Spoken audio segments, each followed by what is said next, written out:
It is since it is 82nd session in this city, and couple of sessions have already taken place in this campus. I think we need no introduction, but still I would try to share a brief snippet about it. The organization is more than 47 years old, if I believe, and the core genesis of RareShare as a program was that the homegrown talent, entrepreneur and managerial talent in Aurangabad and Marathwada should come over the dais and share their rare insights during their journey. Over a period of time, this program got its own organic expansion, and right from the national and international personalities to even Bharat Ratna speakers have come and graced our session and dais. So that is about Aurangabad Management Association. I thoroughly welcome all of you once again for this 82nd session today. Like always, it is my privilege to welcome our today's speaker, Mr. Sachin Kate, our today's guest of honor, Dr. Salil Donde, and our chairman emeritus, Dr. C.P. Tripathi, and our president, Mr. Ashish Garde. I would request AMA dignitaries to escort our guest and the guest of honor over the dais today. Please give him a small round of applause.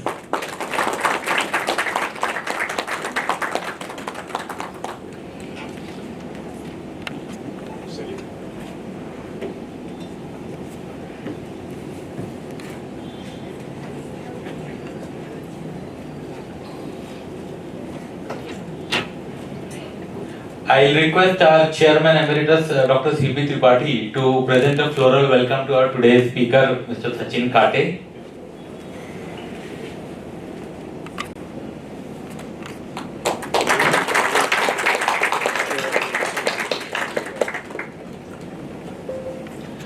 I now request President AMA, Mr. Ashish Garde, to present a floral welcome to Dr. Salil Donde.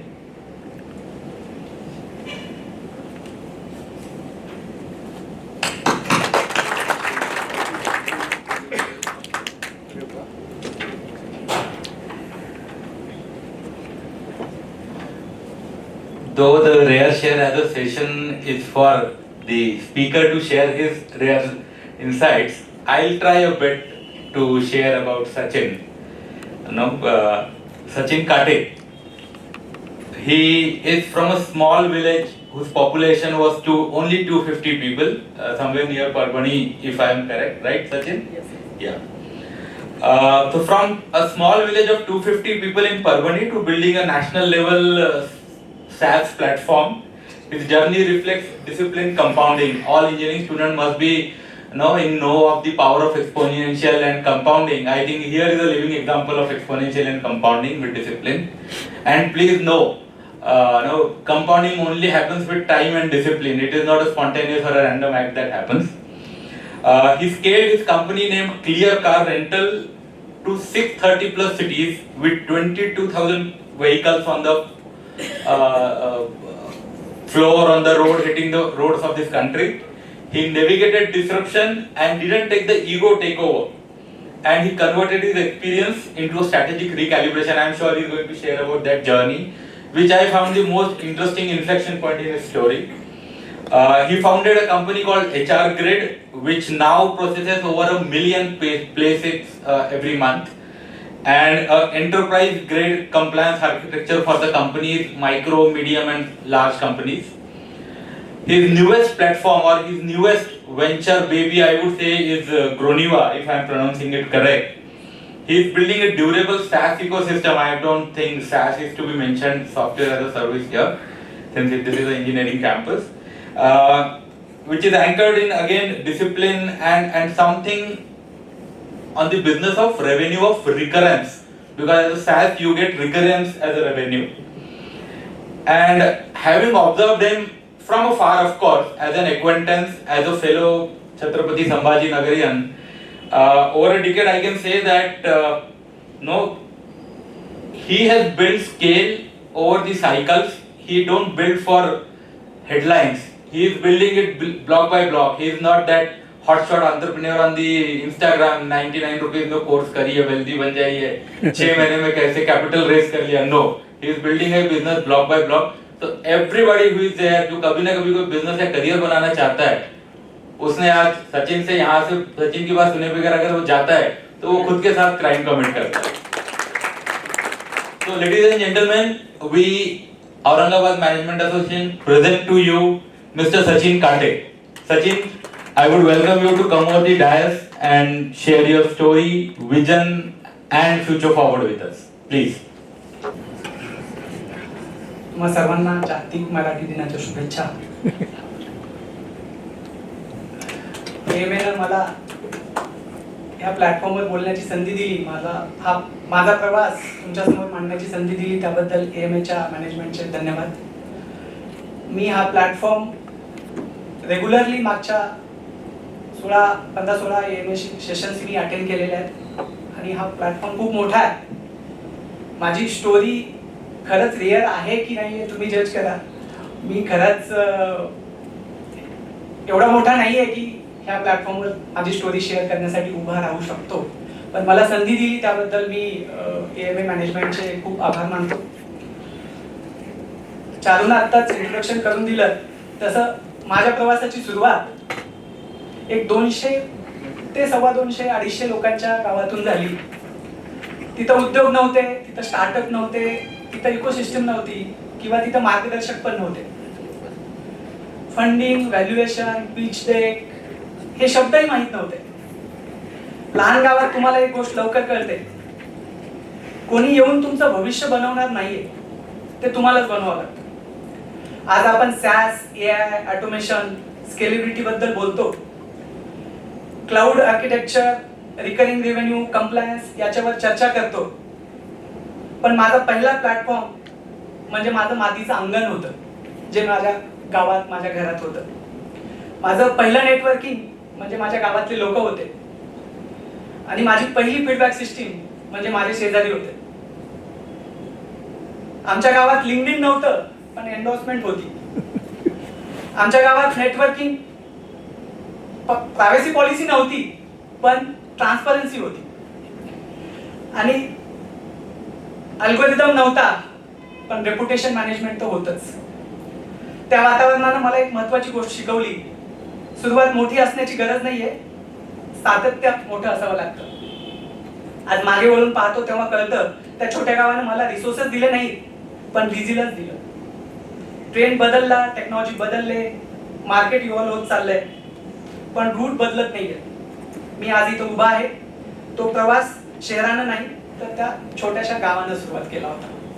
ही माझ्या प्रवासाची सुरुवात होती. ह्या step दिसतायत, त्या step मध्ये एक step मी वर चालत गेलो. याच्यामध्ये बऱ्याचशा गोष्टी चांगल्या पण दिसतात, काही गोष्टी कोलॅप्स पण एक दिसते. तुम्हाला पाहत असाल तर कोलॅप्स पण झालेला आहे. जीवन एका मोठ्या संधीनं बदलत नाही, ते रोजच्या छोट्या छोट्या डिसिप्लिन आणि निर्णयानं बदलतं. आपण सगळे मोठ्या ब्रेकची वाट पाहतो.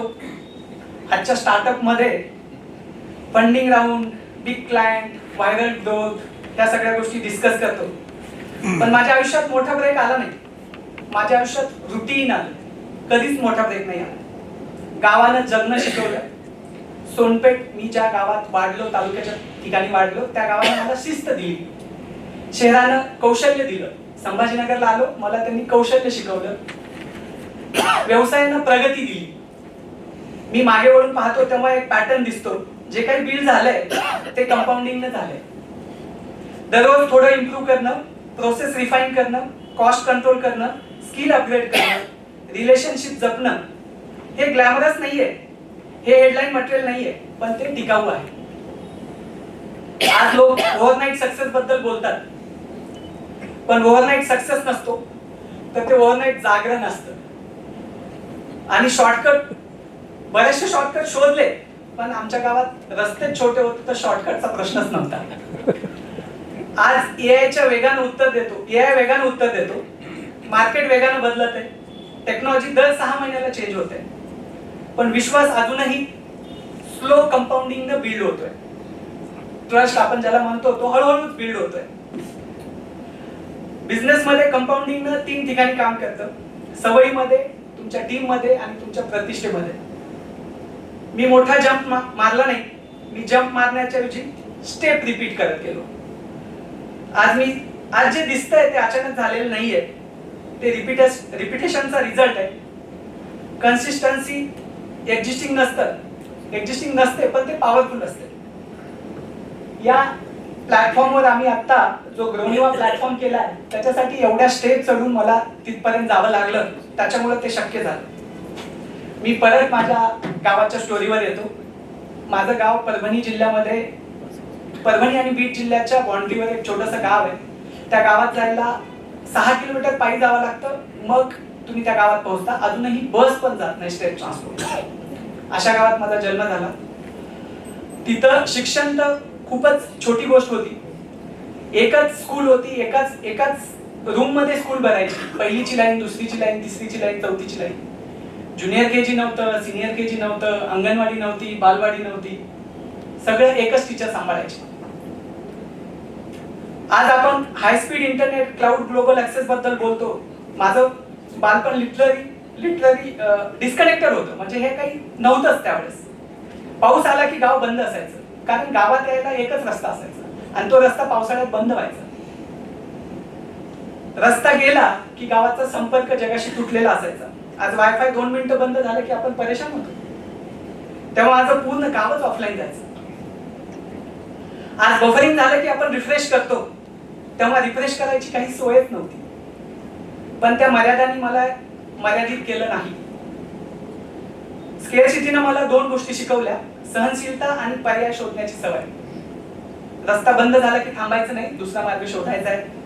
आज आपण रिस्क मॅनेजमेंटवर, बॅकअप, कंटिजेन्सी प्लॅनवर बोलतो, तेव्हा कंटिजेन्सी प्लॅन साधा होता. आज नाही तर उद्या.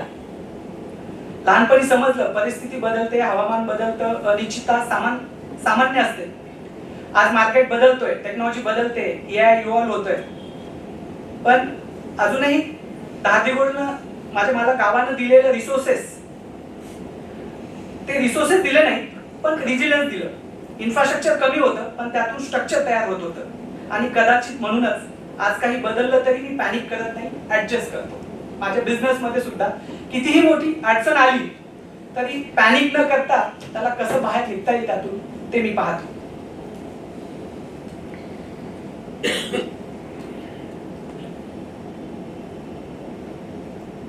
माझी पहिली ऑपरेटिंग सिस्टम, लहानपणी आपण काही गोष्टी करतो, रुटीन म्हणून करतो, पण ते नंतर कळतं की ते आपल्याला आकार देत असतात. माझ्या आजी मला मंदिरात दररोज घेऊन जायच्या रामायण ऐकण्यासाठी. तेव्हा वाटायचं कथा आहे. आज कळतं ती शिस्त होती. दररोज त्याच वेळी, त्याच ठिकाणी, त्याच पद्धतीनं ते रिपिटेशन मध्ये माझ्यात रिदम बसला. मी लहानपणी लोकांसमोर उभं राहायचो, भाषण करायचो, मोठ्यासमोर बोलायचो. पहिल्यांदा बोलताना हात थरथर कापायचे, आवाज अडखळायचा. पण रोज उभं राहिल्यावर भीती कमी झाली. तेव्हा माईक नव्हता, आवाज सर्वांपर्यंत पोहोचायचा आणि चूक झाली तरी अंडू नव्हतं, ते परत रिपीट करावं लागायचं, परत सांगावं लागायचं. आज आपण presentation skill, leadership, communication skill, confidence बद्दल बोलतो, पण मला तेव्हा एवढंच कळालं, दररोज थोडं चांगलं बोलायचंय. कॉन्फिडन्स हा अचानक मिळणारा सर्टिफिकेट नाहीये, तो रोजच्या सरावाचा साईड इफेक्ट आहे. आज एआय स्क्रिप्ट लिहून देतोय, स्लाइड सुंदर बनवतोय, कंटेंट पॉलिश करतोय, पण आतली शिस्त ती कॉपी पेस्ट होत नाही, ती हळूहळू बिल्ड होते. आज मी प्रोसेस डिझाईन करतो, सिस्टम बिल्ड करतो, पण खरंच सांगायचं पहिली सिस्टीम माझ्यात तयार झाली आणि म्हणूनच मला बाहेर सिस्टीम उभा करता आली. ह्या काही गोष्टी मला शिकवल्या, त्या मला माझ्या गावानं शिकवल्या, माझ्या आजीनं शिकवल्या. मंदिरात जाण्यामुळे मला त्या शिकता आल्या. मी रेग्युलरली मंदिरात जात होतो, त्याच्यामुळे माझ्या त्या कुठेतरी भिनल्या आणि आज ती ऑपरेटिंग सिस्टीम मला माझ्या बिझनेस मध्ये काम करण्यास किंवा मला पुढे जाण्यास मदत करत आहे. तिथून जवळच एक 16 किलोमीटरवर तालुका आहे सोनपेठ, तिथं मी शिफ्ट झालो. कारण का की आमच्या गावात 4थी पर्यंत शाळा होती आणि पुढच्या शिक्षणासाठी तालुक्याच्या ठिकाणी जायचं होतं, तर मी सोनपेठला शिफ्ट झालो. सोनपेठला आमचे नातेवाईक नव्हते, पण वडिलांचे फॅमिली फ्रेंड्स असे काही होते, त्यांच्याकडे मी शिफ्ट झालो.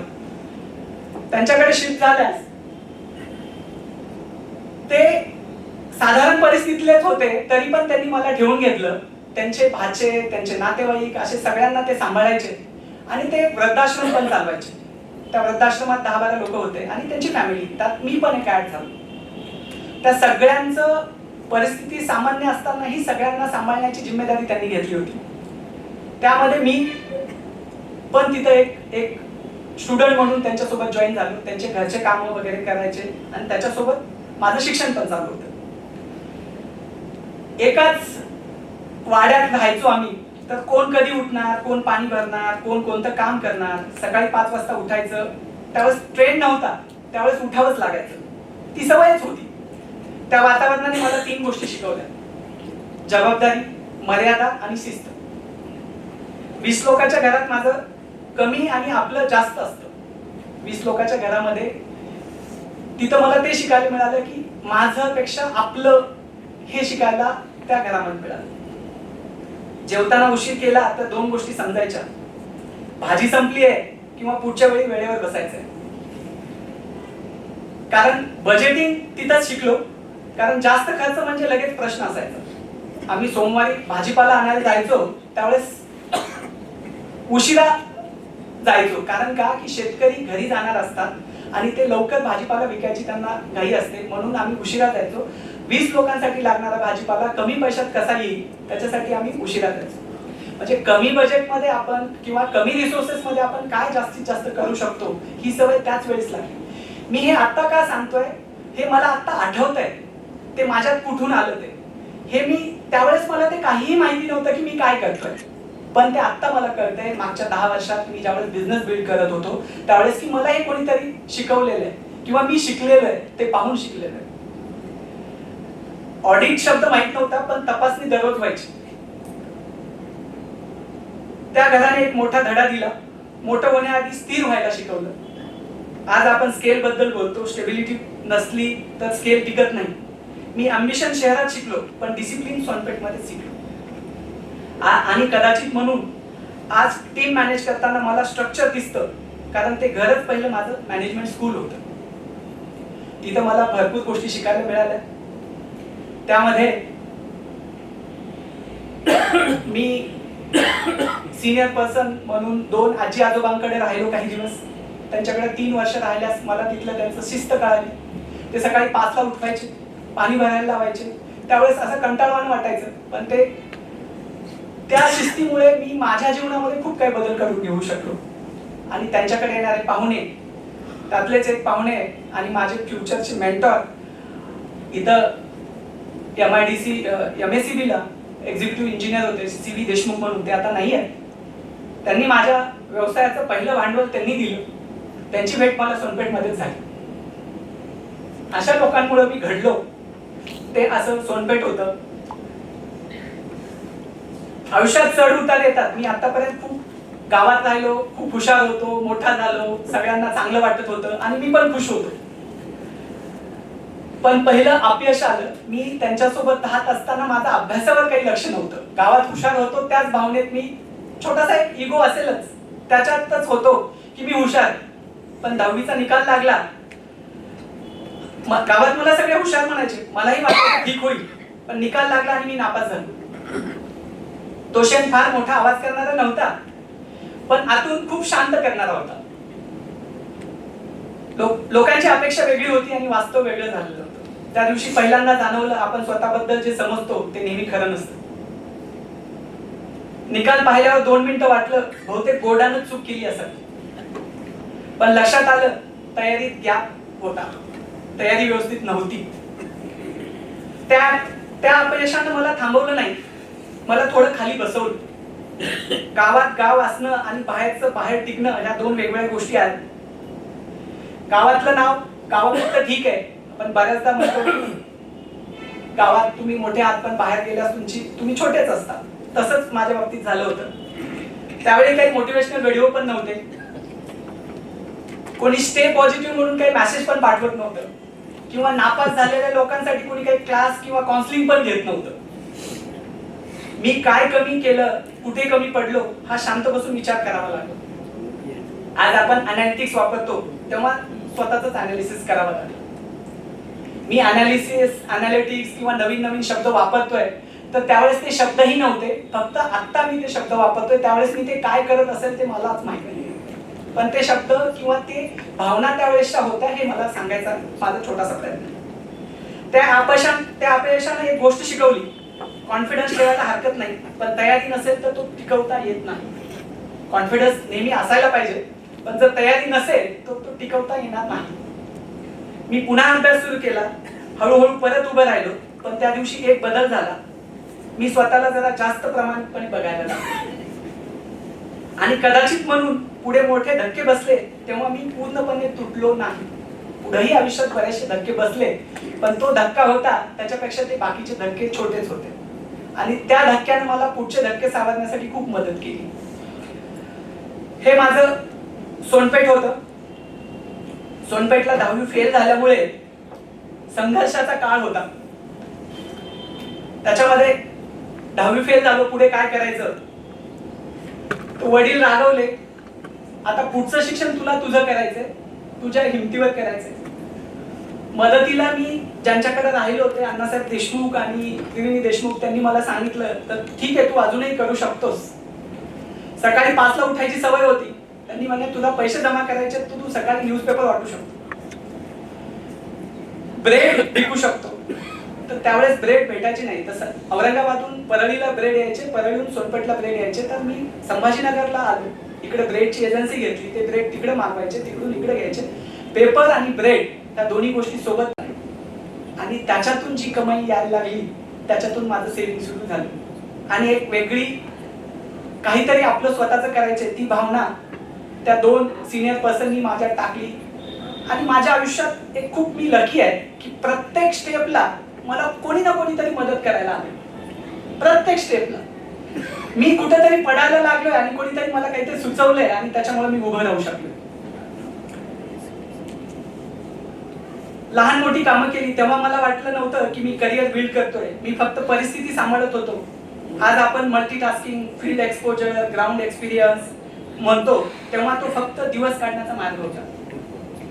आज लोक साईड हसल बद्दल बोलतात, तेव्हा माझ्याकडे साईड नव्हतं, फुल हसल होतं. सकाळी पेपर वाटताना एक गोष्ट लक्षात आली, लोकांची वेळ पक्की असते, उशीर झाला तर लगेच कळतं. ब्रेड विकताना कळालं, क्वालिटी आणि विश्वास दोन्ही महत्वाचे आहेत.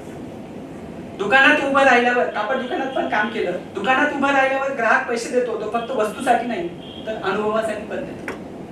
या छोट्या कामाने मला एक मोठी गोष्ट शिकवली. काम लहान होतं, काम लहान नसतं, आपण त्याकडे कसं बघतो, त्या कामाकडे किती मोठेपणाने बघतो असं मला वाटतं. त्या काळात थकवा होता, अनिश्चितता होती, पण एक गोष्ट होती, मी थांबलो नाही. आज मागे वळून पाहतो तेव्हा जाणवतं, त्या काळात माझ्याकडे मोठी योजना नव्हती, पण काम करण्याची तयारी होती. आणि कधी कधी तेच पुरेसं असते. असं माझं संघर्षाचा काळ होता. असं करताना माझं 10वी मी पास झालो, अभ्यास केला. मी खरं सांगतोय, मार्क मी पण दाखवेल मी तुम्हाला. पहिल्या वेळेस मला 12 मार्क होते, दुसऱ्या वेळेस 24 मिळाले ऑक्टोबर मध्ये, आणि तिसऱ्या वेळेस 36 मिळाले. स्टेप बाय स्टेप पास झालो. 46% एवढे मार्क्स होते. मला असं वाटतं ह्या हॉलमध्ये जेवढे काही लोक आहेत त्या सगळ्यांना माझ्यापेक्षा चांगले मार्क असतील 10वीला होपफुली. आणि मी काही आज उभं केलंय माझ्या टीमच्या मदतीमुळे किंवा त्यांनी केलेल्या कामामुळे. मी तर उभं करू शकतो, तर नक्कीच अजूनही तुम्ही सगळे तर नक्कीच ह्याच्यापेक्षा जास्त काहीतरी करू शकता असं मला वाटतंय. सोनपेठ सोडलं, 11वी 12वी सायन्स मध्ये तिथे ऍडमिशन घेतलं होतं. सायन्सची पहिली 11वी 12वी सुरू झाली होती, त्यांना ऍडमिशन मिळत नव्हतं. त्यांनी कन्व्हिन्स करून ऍडमिशन घ्यायला लावलं. ऍक्च्युअली मला BA करायचं होतं, MPSC करायचं होतं, पण त्यांनी कन्व्हिन्स करून सायन्सला ऍडमिशन घ्यायला लावलं. सायन्सला ऍडमिशन घेतलं. 11वी 12वी करत असताना कम्प्युटर सायन्स टीचर, तिथं MSc चा कोर्स निघाला होता, तिथं मी ऑफिस बॉय म्हणून जॉईन झालो 11वीला असताना, आणि तिथं टीचर पण झालो. तर कम्प्युटरची पण ओळख झाली आणि अकॉर्डिंगली मला कम्प्युटर यायला लागलं. जेव्हा संभाजीनगरला आलो तेव्हा BSc च्या ऐवजी मला BA करायचं होतं, पण तिथं BSc IT हा नवीन कोर्स निघाला होता. त्यांनाही ऍडमिशन भेटत नव्हते. त्यांनी कन्व्हिन्स केलं, BSc IT ला ऍडमिशन घेतलं. लक म्हणा किंवा चुकून म्हणा, पण कसं तरी मी कम्प्युटर सायन्सच्या ब्रांचला गेलो आणि कम्प्युटरचं थोडंसं नॉलेज होतं म्हणून अट्रॅक्शन तर होतच, आणि त्यांचं कन्व्हिन्स केल्यामुळे मी तिकडे गेलो. संघर्षानंतर एक टप्पा आला, मी नोकरीला लागलो. BSc IT ज्यावेळेस झालं, BSc IT 3 वर्षात कंप्लीट केलं आणि वेडोकॉन मध्ये त्यावेळेस जॉबची ऑफर आली आणि वेडोकॉन जॉईन केलं. नोकरीला लागलो, खूप खुश झाले, घरचे लोक खूप खुश झाले, नोकरी लागली आहे वगैरे. पहिल्यांदा एखाद्या संस्थेचा भाग झालो, तिथे मला एक वेगळीच गोष्ट दिसली, सिस्टम्स. घरात शिस्त होती पण इथे प्रक्रिया होती. कामाची वेळ ठरलेली होती, जबाबदाऱ्या स्पष्ट होत्या, रिपोर्टिंग सिस्टम ठरलेलं होतं. पहिल्यांदा ID कार्ड गळ्यात घातलं तेव्हा थोडं इम्पॉर्टंट वाटलं, खूप मोठा झाल्यासारखं वाटलं. 2 दिवसांनी कळालं मशीनला भावना नसतात, पंचिंग वेळेवरच करावं लागतं. नोकरीनं मला एक गोष्ट शिकवली, काम करणं वेगळं आणि प्रणालीत काम करणं वेगळं. मी स्वतः इंडिव्हिज्युअली काम करत होतो तेव्हा मी काम करत होतो, आणि जेव्हा मी कंपनीत काम करायला लागलो तेव्हा मी सिस्टम मध्ये काम करायला लागलो. हे मला वेडोकॉननं शिकवलं. तिथं मी पहिलं, एक माणूस गेला तरी काम थांबत नाही. तिथं मी पाहिलं की एखादा माणूस गेला तरी काम थांबत नाही, कारण सिस्टम चालू असते. ही गोष्ट माझ्यासाठी नवीन होती. मी आधी मेहनत बघितली होती, इथे मी व्यवस्थापन पाहिलं, मॅनेजमेंट पाहिलं. मी आधी वेग बघितला होता, इथे मी सातत्य बघितलं. त्या काळात अम्बिशन होती, पण त्या अम्बिशनला फ्रेमवर्क मिळाला. आज आपण प्रोसेस ऑटोमेशन, वर्कफ्लो, कंप्लायन्सेस बद्दल बोलतो, पण त्यावेळी मला फक्त एवढं कळालं, स्ट्रक्चर असलं की काम स्मूथ होतं. आणि कदाचित इथेच पहिल्यांदा मनात विचार आला, जर कधी काही स्वतःचं बिल्ड करायचं झालं तर सिस्टम आधी बिल्ड करायला पाहिजे. हे मला वेडोकॉननं शिकवलं आणि त्यामुळं मी हे सगळं काही करू शकलो. थँक्यू, वेडोकॉननं मला ऑपॉर्च्युनिटी दिली आणि मला काहीतरी माझं स्वतःचं करण्याची प्रेरणा तिथून मिळाली. मला स्वतःचं सुरू करायचं होतं, तर त्याच्यासाठी कॅपिटलची रिक्वायरमेंट होती. कॅपिटलसाठी मी घरच्यांना फोन केला, मला 2.5 लाख रुपयाचं कॅपिटल हवंय, मला सॉफ्टवेअर कंपनी किंवा वेबसाईट डिझाईन डेव्हलपमेंट कंपनी किंवा असं काहीतरी सुरू करायचं. 2.5 लाख रुपये म्हणल्याच्या नंतर ते म्हणले नाही, ते नाही भेटणार. गावाकडे एक कॉलेज आहे, त्या कॉलेजला लेक्चरर म्हणून जॉईन व्हायचं असेल तर आम्ही 10 लाख रुपये भरू शकतो, तू लेक्चरर म्हणून जॉईन हो. सॉफ्टवेअर कंपनीसाठी किंवा बिझनेस उघडण्यासाठी पैसे नाही भेटणार. परत मला माझा काहीतरी गट फिलिंग म्हणायला लागले की मला कोणीतरी मदत करेल. मी अगोदर तुम्हाला जसं सांगितलं, CV देशमुख जे आहेत, आम्ही त्यांना मामा म्हणायचो, त्यांच्याकडे गेलो, मामा मला असं असं सुरू करायचं, मला पैसे हवे. ते म्हणे घरच्यांना, नातेवाईकांना सगळ्यांना मागितले का? म्हणलं हो, कोणीच देत नाही. म्हणे तू माझ्याकडे का आला? मला माहिती आहे की म्हणलं तुम्ही द्याल मला. ते म्हणे ठीक आहे, मी देतो, पण तुझ्या घरच्यांना एकदा फोन करून सांगतो की याला मी पैसे देतोय, यांना पैसे नाही दिले तरी मी तुमच्याकडून नाही घेणार, पण देतोय हे घरच्यांना मला एकदा सांगायचं. त्यांनी फोन केला, घरी सांगितलं आणि त्यांनी मला विचारलं की तुला किती पैसे हवे? मी सांगितलं मला 2.5 लाख रुपये हवे. सगळी लिस्ट मागवली, त्या लिस्ट मधले एक एक आयटम त्यांनी कमी केले आणि माझं कॅपिटलची रिक्वायरमेंट 2.5 लाखावरून 25,000वर आणली. कम्प्युटर हवंय, माझं घेऊन जा. ऑफिस हवंय, ऑफिस मध्ये नको, घरातूनच सुरुवात कर. बँक अकाउंट ओपन करायचंय, शॉपॅक लायसन काढायचंय, ह्या सगळ्या रिक्वायरमेंट गो थ्रू केल्या आणि 2.5 लाखाचं कॅपिटल फक्त 25,000वर आणलं. 1 लाख रुपये क्रेडिट कार्ड, 1 लाख रुपयाचं क्रेडिट कार्ड त्यांनी मला मदन देशमुख म्हणून आहे त्यांच्याकडून घेऊन दिलं, ज्याच्यातून मी होस्टिंग आणि डोमेन्स परचेस करू शकत होतो. त्यावेळेस इंडियामध्ये नेट बँकिंगनं हे सगळं काही करता येत नव्हतं, तर क्रेडिट कार्डनं करावं लागायचं. ते मी त्यांच्याकडनं क्रेडिट कार्ड त्यांनी मला घेऊन दिलं. मला 45 डेजची साईड मिळाली आणि मी त्याच्यात ते घेऊ शकलो आणि माझा 25,000 रुपयामध्ये हा बिझनेस सुरू झाला. थोडं प्लॅन, पण शेवटी जेव्हा सुरुवात केली तेव्हा हातात 25,000 होते. ऑफिस नव्हतं, मोठी टीम नव्हती, इन्फ्रास्ट्रक्चर नव्हतं, पण सुरुवात होती. बूटस्ट्रॅप शब्द तेव्हा माहित नव्हता, पण जितकं आहे त्यातून काम भागवायचं हे खूप चांगलं माहित होतं. सुरुवातीच्या दिवसात 2 गोष्टी शिकल्या. 1, खर्च कमी ठेवला की दबाव कमी राहतो. 2, क्लायंट मिळवण्यासाठी इगो नाही, कन्सिस्टन्सी लागते. मी वेबसाईट डेव्हलपमेंट सुरू केलं, छोट्या कामाने सुरुवात केली. त्या काळात प्रत्येक क्लायंट महत्वाचा होता, कारण तो रिव्हेन्यू नव्हता, तो विश्वास होता. ऑफिस नसल्यामुळे कमीपणा वाटला नाही, उलट क्लॅरिटी जास्त होती. फोकस एकच, काम चांगलं करायचंय. आज स्टार्टअप कल्चर मध्ये फंडिंग हेडलाईन बनते, तेव्हा माझ्यासाठी पहिला पेड क्लायंटच हेडलाईन होता. मोठ्या लॉन्चची वाट पाहिली नाही, लहान सुरुवात केली आणि तिथूनच पुढचा प्रवास सुरू केला. असं माझं इन्फोगटची सुरुवात झाली संभाजीनगरमध्ये. आणि मला जे कॅपिटल इन्व्हेस्ट केलं ते कॅपिटल 6 महिन्यामध्ये मला पेड करायचं होतं. त्यांनी त्यांच्या FD वर लोन घेऊन ते 25,000 रुपीज दिले होते आणि प्रत्येक महिन्याच्या शेवटी येऊन ते हिशोब विचारायचे, ह्या महिन्यात इन्कम किती झालंय, खर्च किती झालाय, शिल्लक किती झाले. पण त्यांनी कधीही मला हे म्हणले नाही की EMI तो लोन रीपे कधी करणार आहे. 6 महिन्यामध्ये काही म्हणले नाही, पण मी ते 3-4 मंथ्स मध्ये रीपे केलं आणि मी डेप्ट मधून बाहेर आलो आणि मी सस्टेनेबिलिटीच्या मार्गाकडे लागलो. काम चांगलं चालू होतं, वेबसाईट बनवत होतो, सगळ्या गोष्टी व्यवस्थित सुरू होत्या. औरंगाबाद मधल्या कॉर्पोरेट साठी 400 पेक्षा जास्त वेबसाईट आम्ही बनवल्या. टीम मध्ये नवीन लोक पण ऍड झाले. दिवस पूर्ण भरलेला असायचा, आम्ही बिझी असायचो. क्लायंटचे कॉल असायचे, डिलिव्हरी असायच्या, करेक्शन्स असायचे, डेडलाईन असायच्या, आम्ही खूप व्यस्त होतो. पण हळूहळू एक गोष्ट लक्षात आली, व्यस्त असणं म्हणजे वाढ होत नव्हती. व्यस्त होतो पण डेव्हलपमेंट किंवा स्केल होत नव्हता. प्रत्येक प्रोजेक्ट पूर्ण झाला की पैसे यायचे आणि पुन्हा शून्य व्हायचे महिना झाल्यास. पुन्हा नवीन क्लायंट, पुन्हा प्रपोजल, पुन्हा डिलिव्हरी, हे सगळं कंटिन्युअसली चालू होतं.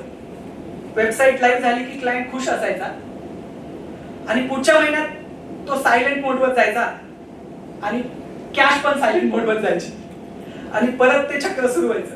तेव्हा आम्ही थांबून विचार केला, हा मॉडेल टिकाऊ आहे का? मी एकट्यानं नाही तर माझ्या टीमने मिळून सगळ्यांनी विचार केला की हा मॉडेल टिकाऊ आहे का? आपण वेबसाईट बनवतोय, परत नवीन क्लायंट शोधतोय, परत बनवतोय, तर आपण काहीतरी वेगळं करायला पाहिजे जे की आपल्याला परमनंट आणि रिकरिंग रिव्हेन्यू देईल याच्यावर, किंवा एखादा प्रोडक्ट बनवायला पाहिजे. त्यावेळेस आम्ही तो विचार केला. सर्व्हिस मॉडेल म्हणजे मेहनत आणि वेळ आहे, अमर्यादित वेळ आहे सर्व्हिस साठी. रिकरिंग मॉडेल म्हणजे एकदा सिस्टीम आणि सातत्य झालं तर तुम्ही काहीतरी रिकरिंग तुम्ही करू शकता. आम्ही काम बिल्ड करत होतो पण स्ट्रक्चर बिल्ड करत नव्हतो.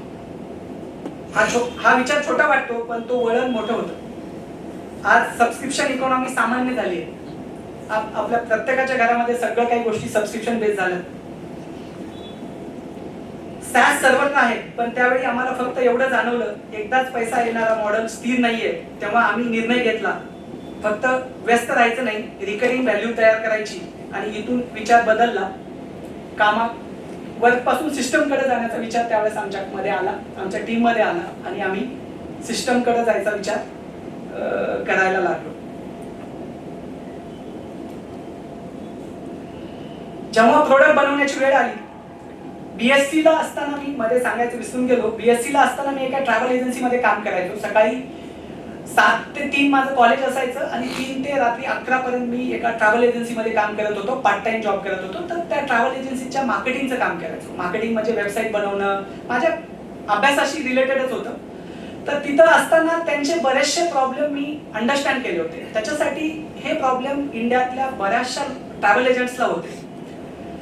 तर सॉफ्टवेअर बनवत असताना आमच्या डोक्यात हा पण एक विचार होता की आपण तो प्रॉब्लेम का सॉल्व्ह करू नये, त्या प्रॉब्लेमला आपण सोल्युशन का देऊ नये. म्हणून आम्ही क्लिअर कार रेंटल सुरू करायचा विचार केला. क्लिअर कार रेंटल हा एक असा प्लॅटफॉर्म होता की इंडियात तुम्हाला एका गावावरून दुसऱ्या गावाला जाण्यासाठी टॅक्सी लागत असेल तर ती आम्ही टेक्नॉलॉजी प्लॅटफॉर्मवरून देऊ शकत होतो. तर टेक्नॉलॉजी तर आम्ही बनवू शकत होतो, पण कार ऑपरेटरला कसं जोडायला पाहिजे, त्याच्यासाठी पैसे लागतील, त्याच्यासाठी सगळ्या गोष्टी लागतील. तर इंडियातल्या लोकांना जुगाड करण्याची खूप सवय आहे, तसं आम्ही पण काही जुगाड केलं. जे MTDC किंवा स्टेट गव्हर्नमेंटचे अप्रूव्ड एजंट आहेत आणि सेंट्रल गव्हर्नमेंटचे जे अप्रूव्ड ट्रॅव्हल एजंट आहेत त्यांच्याकडून आम्ही टॅक्सी घेण्यास सुरुवात केली.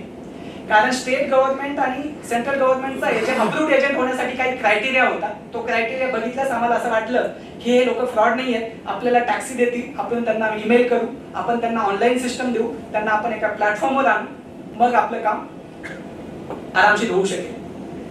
म्हणून आम्ही तो प्लॅटफॉर्म बनवला, त्या लोकांना कनेक्ट केलं.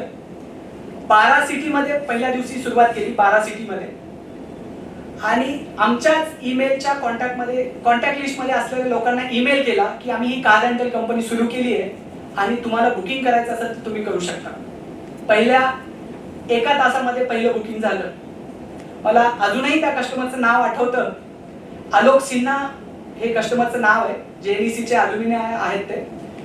आणि ते BSc करत असताना आम्ही त्यांच्यासाठी एक छोटासा प्रोजेक्ट केला होता राजीव गांधी IT पार्क साठी. त्याच्यामुळे त्यांची ओळख झालेली होती आणि त्यांचा मेल ID माझ्या ईमेल मध्ये होता. आमचं न्यूजलेटर त्यांना गेलं, त्यांनी बुकिंग केली. अहमदाबाद एअरपोर्टला असेन गाडीचं बुकिंग झालं. आम्हाला वाटलं बुकिंग प्रॉपर होतंय का नाही, पण ते बुकिंग प्रॉपर झालं. कस्टमरला आम्ही सर्व्हिस दिली आणि तिथून कॉन्फिडन्स जनरेट झाला.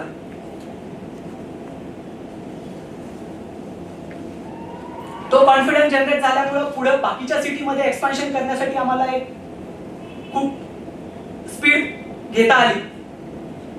हळूहळू नेटवर्क वाढायला लागलं, शहरं वाढली, टीम वाढली. आज मागे पाहिलं तर वाटतं की आपण 600+ शहरांमध्ये होतो.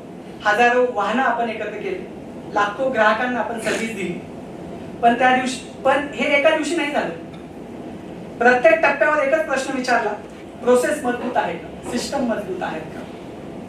कारण हे सगळं आम्ही 2 लोकांपासून सुरुवात केलं होतं, ते 100 लोकांपर्यंत गेलं होतं. 100 लोक इंडियातल्या 600 शहरातल्या आणि जवळपास 21,000 व्हेकलची इन्व्हेंटरी मॅनेज करत होते. 1600 फ्लीट पार्टनर्स मॅनेज करत होते आणि कॉल सेंटर पासून तर सगळं सेटअप करायला वेळ लागला. पहिले काही दिवस 6 महिने मीच कॉल सेंटर होतो. रात्री 12 वाजता फोन आला, फॉरेनर्सचे फोन यायचे, आम्हाला पटना एअरपोर्टला गाडी हवी, ते सुद्धा आम्ही प्रोव्हाइड करून दिली. हे करत असताना स्केल करणं म्हणजे फक्त आकडे नाही आहेत. स्केल करणं म्हणजे पुनरावृत्ती होऊ शकणारा स्केल आहे, प्रणाली आहे. पहिलं बुकिंग आलं तेव्हा वाटलं होतं सिस्टीम सांभाळेल ना. जेव्हा 630 शहर झाल्यावर गुगल मॅप सुद्धा झूम करावा लागला, अजून कुठलं शहर बाकी आहे बघण्यासाठी आणि तिथं कार रेंटलचं पोटेन्शियल आहे का हे बघण्यासाठी. वाढताना स्केल होताना 2 गोष्टी समजल्या. एक म्हणजे नेटवर्क वाढवणं सोपं आहे, 2 कन्सिस्टन्सी टिकवणं कठीण आहे. स्केल म्हणजे वेग नव्हे, स्केल म्हणजे स्थिर वेग पाहिजे. प्रत्येक नवीन शहर म्हणजे नवीन जिम्मेदारी, प्रत्येक नवीन ग्राहक म्हणजे नवीन विश्वास. आम्ही शिकलो, जर सिस्टीम व्यक्तीवर अवलंबून असेल तर वाढ थांबते आणि जर सिस्टीम प्रोसेसवर उभी असेल तर वाढ टिकते. त्या काळात ग्रोथ दिसत होती, पण त्यामध्ये स्ट्रक्चर दिसत नव्हता आणि कदाचित तिथेच पुढचा धडा लपलेला होता. पुढचा पार्ट त्याच्यामध्येच कुठेतरी हाईड होता. आम्हाला थोडासा त्यावेळेला आम्ही कुठेतरी चुकलो असं वाटत होतं. त्या ठिकाणी आम्ही 2011 ला मेक माय ट्रिप लिस्टेड झाली होती नासडॅक मध्ये आणि टायचा एक इव्हेंट होता. दिल्लीला मी गेलो होतो, तर मेक माय ट्रिपच्या सीईओला भेटलो. त्यांना सांगितलं आम्ही असं स्टार्टअप सुरू केलंय आणि इंडियातल्या 600 शहरांमध्ये आम्ही गाडी देऊ शकतो. मेक माय ट्रिप कडे सुद्धा ही फॅसिलिटी नव्हती.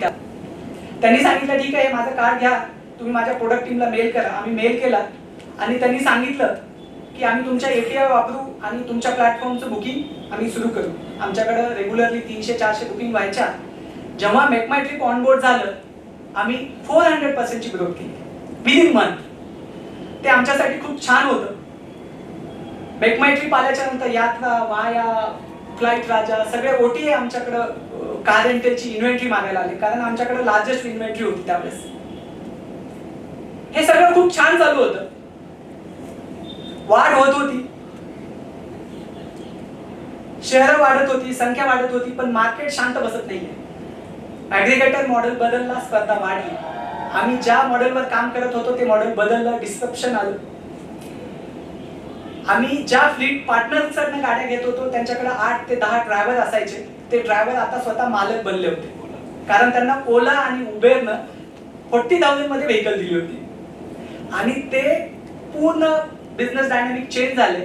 जे स्वतः नोकरी करायचे ते स्वतः मालक झाले. त्यामुळं आम्ही त्यांच्यावर विश्वास ठेवू शकत नव्हतो, त्यांना ऑनबोर्ड करू शकत नव्हतो, कारण आमच्याकडे ऑनबोर्डिंगचा तो स्केल नव्हता. आमचं पॉकेट पण तेवढं डीप नव्हतं जे ओला आणि उबर करत होतं.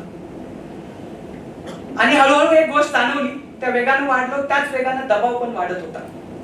रिव्हेन्यू दिसत होतं पण मार्जिन्स कमी होत होते. रिव्हेन्यू वाढत होता पण मार्जिन्स कमी होत होते. कधी कधी बाहेरून सगळं ठीक दिसतं पण आतून बॅलन्स बिघडलेला असतो. मार्केट अपडेट देत होता, आर यू शुअर असा पॉपअप येत नव्हता. मार्केट अपडेट देत होता पण आर यू शुअरचा काही पॉपअप नव्हता, तो थेट इन्स्टॉलच करायचा. एक वेळ अशी आली, कॅपिटल संपलं, मॉडेल ताणल्या गेलं आणि आम्ही जवळजवळ शून्यावर आलो.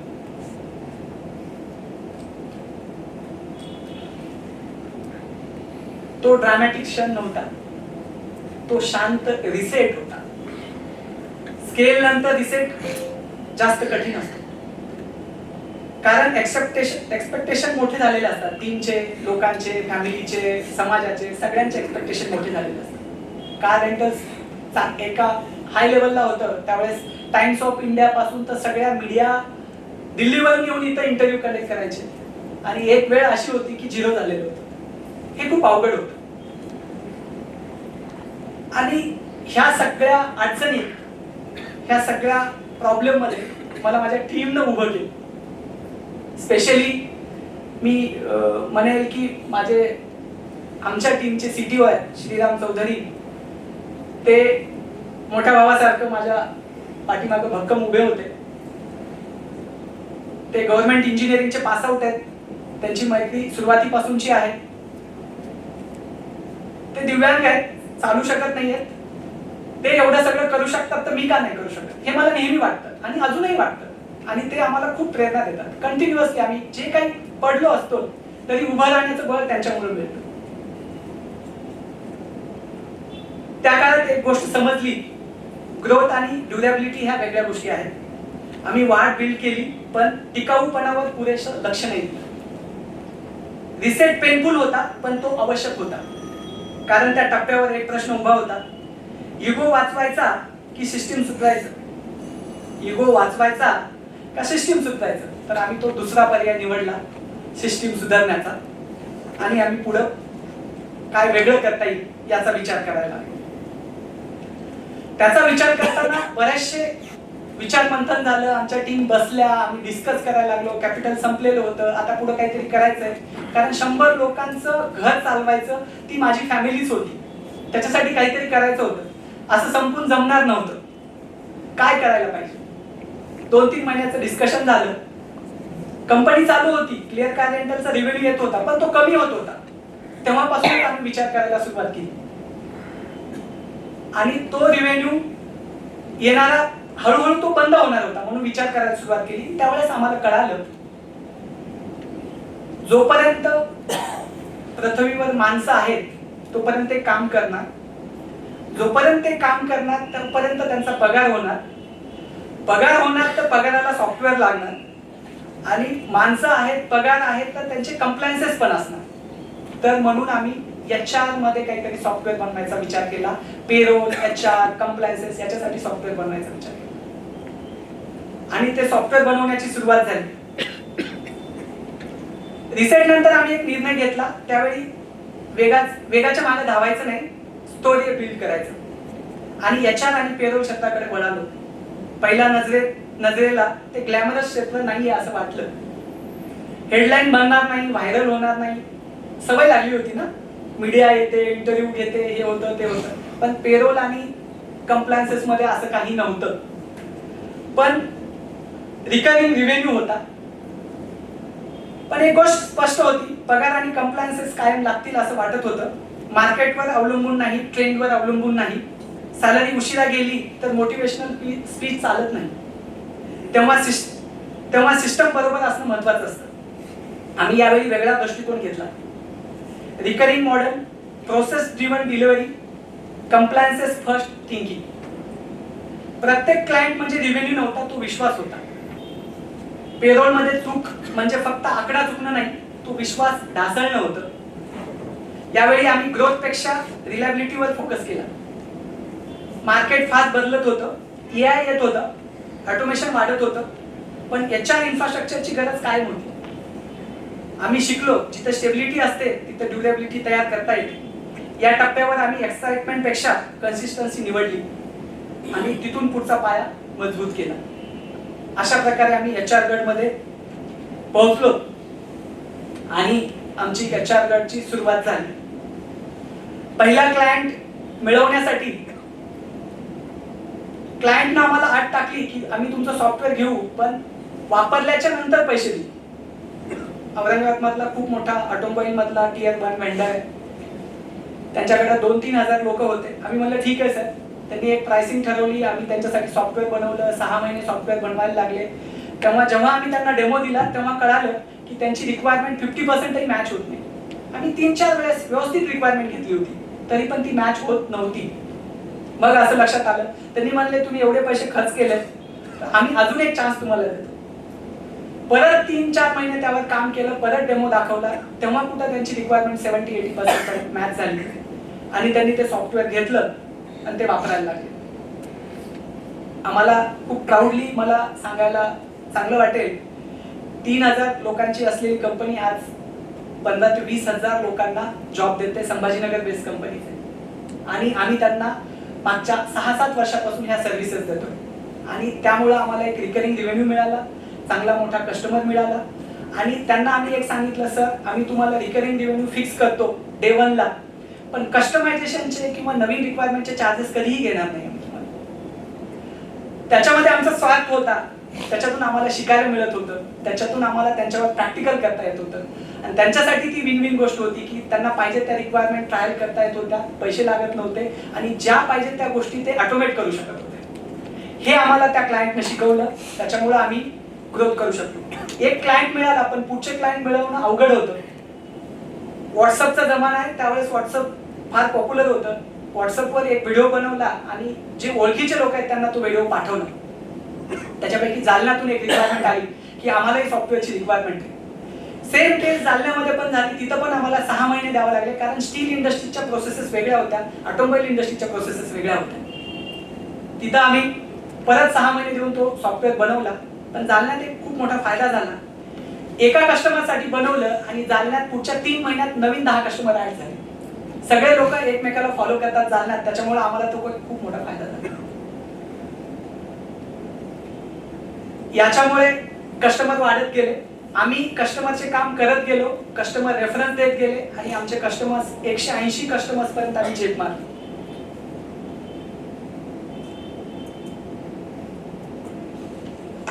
हे सगळं करत असताना मध्ये मी तुम्हाला एक सांगायचं विसरून गेलो. क्लिअर कार रेंटल मध्ये चालू असताना आम्ही ऍग्रीगेटर OTS ला कनेक्ट केलं, तेव्हा गो एबिगो कडून आम्हाला टेकओव्हरची ऑफर आली, ऍक्विजिशनची ऑफर आली होती.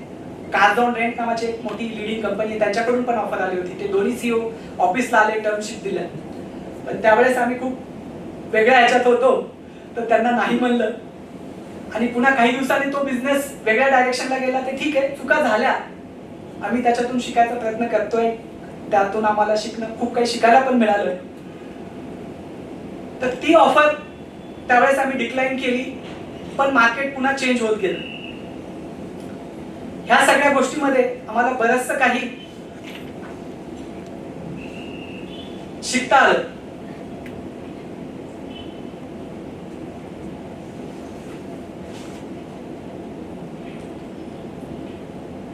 HR गटमध्ये आम्ही आज जवळपास 9 स्टेट मध्ये काम करतो, 10 इंडस्ट्रीला सर्व करतो. ऑटोमोबाईल आहे, मॅन्युफॅक्चरिंग आहे, सीड इंडस्ट्री आहे, त्याच्यानंतर बँकिंग आहे, स्टील इंडस्ट्री आहे. अशा मल्टिपल इंडस्ट्रीजला आम्ही सर्व करतो. त्याच्यामध्ये जवळपास कॉन्ट्रॅक्ट लेबर मॅनेजमेंट हा आमचा कोर स्ट्रेंथ आहे, कंप्लायन्स मॅनेजमेंट हा आमचा कोर स्ट्रेंथ आहे. मिलियन्स लोकांच्या सॅलरी स्लिप प्रोसेस होतात. त्याच्यामध्ये पण एक गोष्ट लक्षात आली की हे रिकरिंग मॉड्यूल आणि हे सगळं करत असताना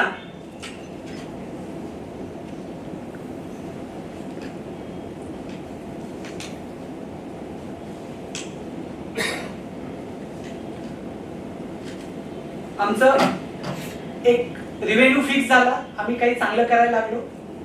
त्याच्यानंतर AI वेव्ह आली, तर आता आम्ही एंटरप्राइज AI ची पण सुरुवात केली आहे. मागच्या 2 वर्षापूर्वी आम्ही एक आमच्या सॉफ्टवेअरमध्ये नवीन बदल किंवा नवीन चेंज करतोय. 2 वर्षापासून त्याच्यावर काम करतोय. एंटरप्राइज AI सोल्युशन आहे, जे की काही वर्षाच्या प्रवासानंतर आम्हाला एक गोष्ट समजली, ग्रोथ फक्त वेगावर उभी राहत नाही, तर ती 3 गोष्टीवर उभी राहते: शिस्त, माहिती आणि टिकाऊपणा. शिस्त जी आहे, कॉस्ट कंट्रोल, टाइमलाईन, प्रोसेस. शिस्त नसली की एनर्जी खर्च होते, सिस्टीम कमकुवत होते. दुसरी गोष्ट माहिती. आज आपण डेटाच्या युगात आहोत. अॅनालिटिक्स, डॅशबोर्ड, रिपोर्ट्स, पण डेटा फक्त नंबर नसतो, तो डायरेक्शन असतो. इमोशनवर बिझनेस चालत नाही, चालवलं तर रात्री झोप लागत नाही. इमोशनवर बिझनेस चालवला तर रात्री झोप लागत नाही. पण डेटा बघून निर्णय घेतला की थोडी शांत झोप लागते. तिसरी टिकाऊपणा. शॉर्ट टर्म एक्साइटमेंट सहज येते, पण लॉंग टर्म टिकाऊ बिल्ड करतो. मार्केट बदलतो, टेक्नॉलॉजी इन्व्हॉल्व होते, AI नवीन फीचर घेऊन येतो, पण टिकाऊ बिझनेस तोच जो बदल स्वीकारतो पण आधार सोडत नाही. या 3D विचारानं आम्हाला क्लॅरिटी दिली. डिसिप्लिन एनर्जी वाचवतो, डेटा दिशा देतो, ड्युरेबिलिटी आयुष्य वाढवते. हे फ्रेमवर्क फॅन्सी नाही पण प्रॅक्टिकल आहे. आणि कदाचित म्हणूनच आज आम्ही वेगाने धावत नाही, स्थिरपणे चालतो आहोत. हा शेवटची स्लाइड आहे माझी. ग्रोनिवानं एक टप्पा घातलेला आहे. आम्ही आज खूप चांगल्या लेवलला आहोत. एंटरप्राइज प्रोडक्ट डेव्हलप करतोय, जवळपास काही US कस्टमरला सर्व करतोय, इंडियातल्या तर मॅक्झिमम कस्टमर मोठ्या मोठ्या कस्टमर्सला सर्व करतोय. आज मागे वळून पाहिलं तर एक गोष्ट स्पष्ट दिसते, हा प्रवास एकट्याचा नाहीये. सुरुवात कदाचित एकट्यानं झाली असेल, पण टिकून राहणं एकट्यानं शक्य नाहीये. प्रत्येक टप्प्यावर कुणीतरी होतं. कधी मार्गदर्शक, कधी ग्राहक, कधी सहकारी, कधी शांतपणे साथ देणारा बायको, आई वडील. आज ग्रोनिवा म्हणजे नाव नाही, ती एक टीम आहे. मिलियन्स पेस्लिप हा आकडा नाहीये, तो लाखो कुटुंबाचा विश्वास आहे. 9 राज्यामध्ये हे सिस्टम वापरलं जातं. म्हणजे 9 ठिकाण, 9 राज्याची जिम्मेदारी, 9 राज्यातल्या लोकांची जिम्मेदारी आहे. ह्या जिम्मेदारीने काम करावं लागतं. सुरुवातीला निर्णय पटकन व्हायचे, कारण चर्चा करायला कोणी नव्हतं. आता व्हॉट्सअप ग्रुप इतका मोठा झालाय की रिप्लाय देण्याआधी 51 मेसेजेस येतात. बरेचसे टीम मेंबर्स माझ्या आहेत इकडे. सुरुवातीला निर्णय, पण ही ग्रोथ आहे. टीम नसती तर स्केल शक्य नव्हता. सिस्टीम नसती तर स्टेबिलिटी शक्य नव्हती. AI येईल, टेक्नॉलॉजी बदलेल, रेग्युलेशन वाढतील, पण डिसिप्लिन टीम नेहमीच टिकते. तर माझी टीम डिसिप्लिन आहे. पण हा प्रवास फक्त फाउंडरचा नाही, तो प्रत्येक एफर्टचा आहे. आणि कदाचित म्हणूनच आज आपण सॉफ्टवेअर बिल्ड करत नाही आहोत, तर आम्ही विश्वास बिल्ड करतोय.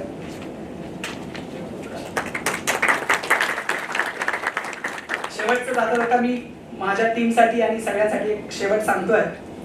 मर्यादा होत्या, साधनं कमी होते, रस्ता कधी बंद व्हायचा, पण प्रवास थांबला नाही. मग अपयश आलं, संघर्ष आला, लहान कामं आली, स्केल आला, मग पुन्हा शून्य पण झालं. हा सरळ रेषेचा प्रवास नव्हता, हा वळणाचा प्रवास होता. पण एक गोष्ट आहे, हा प्रवास एकट्याचा नव्हता. प्रत्येक टप्प्यावर कोणीतरी होतं.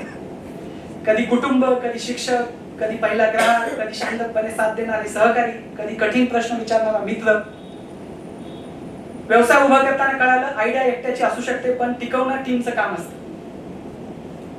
आज जे काही उभं आहे ते फक्त माझ्या मेहनतीमुळे नाही, वेळोवेळी साथ देणाऱ्या लोकांमुळे आहे, चुका दाखवणाऱ्यामुळे आहे, विश्वास ठेवणाऱ्यामुळे आहे. टीम नसती तर स्केल शक्य नव्हता, सिस्टीम नसती तर स्टोरी पण शक्य नव्हतं. आज विद्यार्थी असतील इथे तर त्यांना कदाचित अनसर्टनिटी असेल, उद्योजक असतील तर त्यांना प्रेशर पण असेल, आणि इंडस्ट्रीमध्ये काही लोक असतील तर त्यांना कॉम्प्लेक्सिटी जाणवत असेल. पण या सगळ्या, पण एक गोष्ट सगळ्यांसाठी समान आहे, आपण एकटे चालत नाही. आपल्या मागे कोणीतरी असतं, आपल्यासोबत कोणीतरी असतं. आज AI आहे, ऑटोमेशन आहे, मार्केट बदलत आहे, पण विश्वास अजूनही माणसांमधूनच बिल्ड होतोय. एक ओळ नेहमी आठवते, आज मराठी दिन आहे म्हणून सांगतोय. वेचून घ्या क्षण क्षण, प्रवासात मंजिल सापडते. कुसुमाग्रजांचे काही शब्द आहेत. प्रवासात लोक भेटतात, साथ मिळते, आपण घडत जातो. गाव लहान होतं, साधनं कमी होती, अपयश आलं, रिसेट झालं, पण चालणं थांबलं नाही, कारण मी एकटा नव्हतो. कदाचित शेवटी एवढंच, आपण कुठून आलो हे महत्वाचं नसतं, आपण कोणासोबत चाललो हे सर्वात महत्वाचं असतं. धन्यवाद. थँक्यू. इंग्रजी अजूनही एवढं व्यवस्थित नाहीये, कामापुरता आहे, व्यवसाय मॅनेज करण्यापुरता आहे. पण आज मराठी दिन असल्यामुळं माझ्या टीमनं म्हणलं की मराठीत बोला. काल व्हेरी गुड. क्वेश्चन असतील तर तुम्ही विचारू शकता. सचिन है ना याचा? सचिनची कहाणी आणि जे काही सचिननी ते सांगितलं त्याचं वक्तृत्व ऐकून जर अंगावर शहारा आला नसेल, वास्तविक आणि अकल्पनीय अशा गोष्टींना सोडण्याचं शहाणपण जर आलं नसेल आणि शिस्तीचं जर महत्व कळलं नसेल तर थोडं इंस्टाग्राम रील पाहायला कमी करा, एवढंच मी म्हणेन. High octane motivation, no content, no gas content थोड़ा सा ज्यादा हो रहा है, तो असली स्टोरी इधर है. एक सांगेन मी तुला सचिन, तू जेवढा चांगला म्हणजे उद्योजक आहे, जेवढा चांगला मॅनेजर आहे, जेवढा चांगला लीडर आहे, आणि जसे सगळे चांगले उद्योजक आणि चांगले एंटरप्रेन्योर खूप चांगले कथाकार असतात, कथावाचक असतात, तसं तू पण आहे. So way to go. इथून पुढे आपण सचिनला जे काही विचारायचं आहे, सचिनला आपल्याला प्रश्नांची जी उत्तरं द्यायची आहे, त्याच्यामध्ये एक अजून महत्वाचा टप्पा आहे. तो महत्वाचा टप्पा म्हणजे आज आपल्याकडे एक गेस्ट ऑफ ऑनर आहे, डॉक्टर सलील दोंडे. डॉक्टर सलील दोंडेंना मी ते बोलवण्याच्या आधी थोडक्यात त्यांच्या सांगण्याचा प्रयत्न करेन, कारण एवढं मोठं ते व्यक्तिमत्व आहे की सगळं काही मला सांगता येणार नाही. आशिषजींनी खूप मोठं काही पाठवलं होतं, तेवढं सगळं आता मी आज नाही सांगू शकणार. पण कारण हे MIT आहे, इंजिनिअरिंग कॉलेज कॅम्पस आहे, तर सांगतो डॉक्टर सलील दोंडे हे IIT मुंबई अलुमनाय आहेत. जागतिक आणि नामांकित कंपनीच्या बोर्डवर आहेत. AI, रोबोटिक्स अशा विविध तंत्रज्ञानाच्या क्षेत्रात त्यांचा मोठा वाटा राहिलेला आहे. आणि ऍक्च्युली तर ज्याला आजकाल तुम्ही पाहता तसा लिंक्डइन वर बिल्डर्स लोक लिहितात, नवीन फाउंडर, बिल्डर, बिल्डिंग समथिंग. तर मी जे काही त्यांच्याबद्दल वाचलं, जो काही त्यांचा नवीन जनरेशन, नवीन न्यू जेन टेक बिझनेसेसचा जो सपोर्ट आणि जो काही त्यांचं प्रोत्साहन आहे, he is the actual builder of futures. There are people who are building businesses, but he is the builder of futures. तर मी डॉक्टर सलील दोंडेंना रिक्वेस्ट करेन की त्यांनी स्टेजवर यावं. सचिनचा जो प्रवास सचिननी आपल्यासोबत शेअर केला, त्याच्याबद्दल त्यांचे मत आणि स्वतः त्यांचा आजच्या या सगळ्या लोकांना काय मेसेज आहे तो आमच्यासोबत शेअर करावा. Sir please. 40 वर्षापूर्वी मी अमेरिकेला गेलो आणि तिथे सगळे इंग्लिश मध्येच असतं, तर माझं तोडकं मोडक्या मराठी, पण ते मी इंग्रजीमधनं कॉम्प्लिमेंट करून थोडे 2 शब्द बोलेन. तर मंजूर असेल तर मला तुमची परवानगी असू द्या इंग्लिश मध्ये बोलायची. पण काय स्पीच होता नाही का, सचिनचा स्पीच काय फिनॉमिनल होता. आणि मी तिथे बसून ऐकतोय तर it reminded me of my days. आणि त्याची एक फ्रेज मला अत्यंत डीप रूटनी बसली, and that is no life is made with one event. हे तो मराठीत बोलला, पण हे general concept was no life is built with a single event. No business is built with a single event. And when in 1980 I went to the US with $25 in my pocket, I remembered the hardships that I had to go through when I founded my first company. When I founded my first company, we poured every last penny we had earned, and we didn't have money to clean the toilets. We could not afford janitorial services. So every evening my wife and I, we would go to the office and would clean the office. We would clean the toilets on our own. The employees did not know about it. One day the employees found out about it, and that's when they said, "No sir, you're not going to be cleaning toilets anymore. We are going to clean them till we start earning a lot of money." So I could relate very much to the journey that he undertook.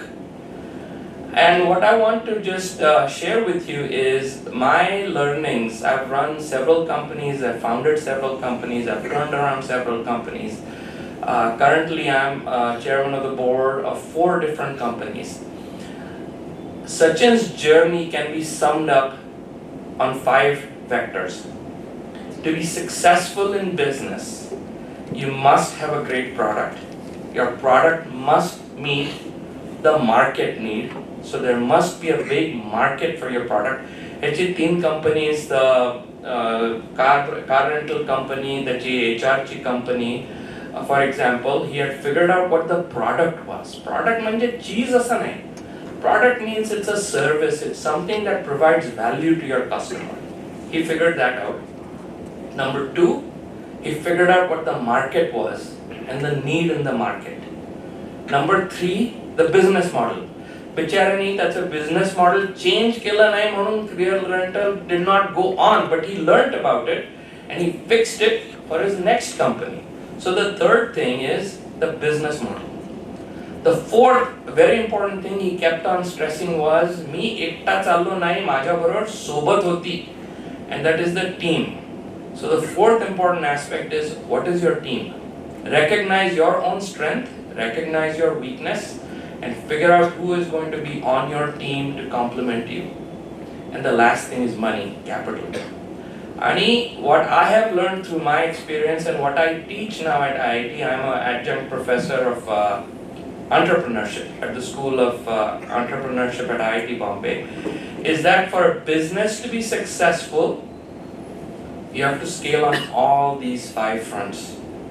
If you raise too much money, but if you don't have a good team, you will fail. If you have a great product, but you don't have a good market fit, you will fail. And if you have a great team, a great product and not enough money, you will fail. So I enjoyed thoroughly, Sachin, what you shared with us. I saw that he had scaled on all 5 fronts. So congratulations to you. I wish all of you the best. And in closing, I want to share with you my view of the future. My first company was developing machine learning and natural language programming software. आता तेव्हा AI वगैरे कोण काय म्हणत नव्हतं, but if you think about it, natural language processing and machine learning is really artificial intelligence, and this was back in 1990. And that company, we would help a engineer write a statement in English. When pressure becomes high, open relief valve. When start button is pressed, start the motor. So my point is, AI, machine learning are going to be very vital for your future. If you don't know AI, if you don't know machine learning, you will have a very difficult time in the future. So the future is based on AI and machine learning, point number 1. Point number 2 is you are in India. Don't think that you're doing things for India. This is a global stage. Make for the world. Make for the world. You may make it in India, but you have to make it for the world. And to do that, we as people of Indian origin or Indians have to overcome one very difficult trait of ours. You guys have heard of the word jugaad? Jugaad is a double-edged sword. One part of jugaad shows creativity, it shows ingenuity, it shows forward thinking. But the other side of jugaad is taking shortcuts, not looking at the true quality. And so I would urge each of you to take jugaad and convert it into a quality output so you will be able to make it for the world. Thank you. I have to pick my 2 learnings about the 5 vectors. I'll try to sum them up into 2 things. The equilibrium and agility. You have to attain that equilibrium in those 5 vectors, and you have to be agile. You cannot surrender to your ego while running businesses. 2, jugaad. As a management adag in management colleges and in corporates, work hard, work smart, don't work hard. I think this work smart and don't work hard has hit India too early and too badly. I was reading somewhere that in European countries like Austria and Germany, जहाँ जो engineering का Mecca कहा जाता है, precision का, वहाँ पे जब कोई, सॉरी मेरा हिंदी इंग्लिश मराठी सब एक हो जाता है, पर आई एम श्योर समझ लेंगे आप लोग. तो जब जर्मनी और ऑस्ट्रेलिया में किसी इंजीनियर को प्रमोशन दिया जाता है, इंडिया में जनरली कॉर्पोरेट करियर्स में ग्रोथ का डेफिनेशन क्या है कि वो मैनेजर हो गया, उसके नीचे 4-5 लोग काम करते हैं, वो एचओडी हो गया, उसको 5-6 लोग रिपोर्ट करते हैं. But there is culture in engineering की जो मेक्का कंट्रीज है, वहां पे लोग कहते हैं बस प्रमोशन नहीं चाहिए, फिर मैं अपने काम पे फोकस नहीं कर पाऊंगा, मुझे उन 4 लोगों को मैनेज करने में टाइम देना पड़ेगा. सो दैट हार्डवर्क को अलग परसेप्शन से उधर लिया जाता है. With that I'll stop. Before we move on to Q&A to Sachin, sir, should we do the other customary thing before? Yeah. So I request our chairman emeritus, Mr. C.B. Tripathi, to please present a token of appreciation to our today's speaker, Mr. Sachin Kate. Of Honor, Dr. Salil Donde.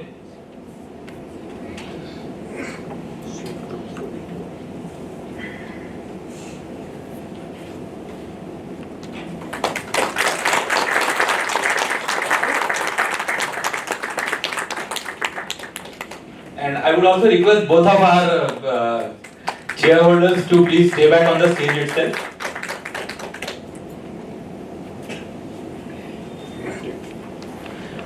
Thank you, Donde sir, for taking time and for all your valuable sharings. He has to rush, but I'm sure he has done his job. Yeah, sir, thank you very much. Thank you. Precise, concise, and direct questions to Sachin.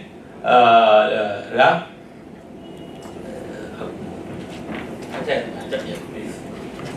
Good evening everyone. सर्वप्रथम मराठी दिनाच्या सर्वांना खूप खूप शुभेच्छा. Sir, आपण जेव्हा rare share journey तुम्ही start केले सांगताना, तर सुरुवातीला तुम्ही म्हटले की मी फार छोटा व्यक्ती आहे, मी फार मोठा व्यक्ती नाही आहे, आणि माझी जर रेअर शेअर जर्नी जी आहे ती ऐकल्यानंतर कोणाला रेन वाटेल की नाही हे मला माहीत नाही. पण खऱ्या अर्थाने मी एक विद्यार्थी म्हणून तुमची सर्व जी तुम्ही जर्नी जी शेअर केली ती माझ्यासाठी फार रेअर होती, आणि तुम्ही माझ्यासाठी एक मोठे व्यक्ती आहात ॲज अ डेझिग्नेटेड पर्सन आणि वयाने पण. आणि सर, रेअर शेअर सेशनमधून एक गोष्ट मला कळते की यश हे फक्त Instagram reels, video, YouTube videos किंवा MIT CSNचं जे पोस्टर आहे की आज सक्सेसफुल पर्सन सचिन काटे सर आपल्याकडे येणार आहेत, ते ह्या सगळ्या पोस्टर किंवा रील्स म्हणा, व्हिडिओ म्हणा, त्याच्यावरून यश फार सोपं दिसतं. पण खऱ्या आयुष्यात तुम्ही तुमची झोप, तुमचा आराम हे सॅक्रिफाईस केली. आणि मी विद्यार्थी म्हणून हे जे नेहमी जे रेअर शेअर होतात आपल्या इन्स्टिट्यूटमध्ये, ते हे फक्त यश मिळालं म्हणून नाही, पण ते यशामागचं संघर्ष हे मी समजून घेतो, आणि ते संघर्ष हे माझ्यासाठी प्रेरणादायी आहे. तर माझं नाव, मी Abhishek Appasaheb Andhale. I am first year BBA student from the department of management science. And sir, I am very thankful to the institute directors, registrar, dean, principals, HOD, and our faculty members, Jadhav sir, Varsha ma'am. These all teams and the pillars of MIT CSN, those all have given us the opportunity to have an interaction with you. Sir, मला असा प्रश्न विचारायचे, दोन प्रश्न आहेत. पहिला प्रश्न असा आहे की आता तुमचा जो बिझनेस आहे तुम्ही तो उभा केलेलाच आहे, तो सगळा आपण थोडासा बाजूला ठेवू. माझा प्रश्न पहिला असा आहे की तुम्ही आता एक विद्यार्थी आहात, एक इंजिनिअरिंग स्टुडंट आहात, आणि तुम्ही इंजिनिअरिंग स्टुडंट एक 20 वर्षाचे आहात, आणि तुम्हाला AIचा वापर करायचा आहे. तो तुम्ही केला असतात का, हो किंवा नाही, हे दोघांचे कारण.